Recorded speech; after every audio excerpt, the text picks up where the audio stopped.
Hello, and welcome to Daily Coding Tips. Today's tip, TypeScript, type inference, and union types for flexibility. Declaring overly specific types can limit code reusability. What if we want a function to accept different but related types of input? Traditional approaches might require overloads or complex interfaces. TypeScript's type inference can often automatically determine the type of a variable. Union types, with a vertical line, allow a variable to hold values of different types. We can combine these for flexibility.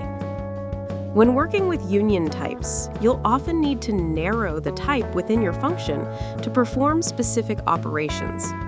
Type guards, like typeof, are essential for safe usage. Union types avoid the need for function overloads when input parameters can be of different but related types.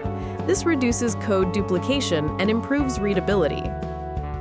Functions using union types can handle a wider range of inputs without sacrificing type safety.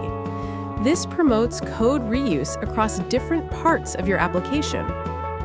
Consider an API that returns either a user object or an error message string. A union type allows you to handle both scenarios gracefully and safely.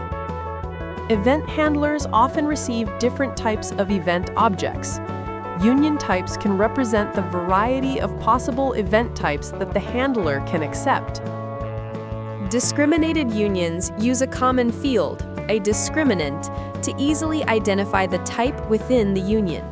This improves type safety and readability, good for representing complex data structures. Type aliases create new names for existing types. This improves code readability, especially when dealing with complex union types.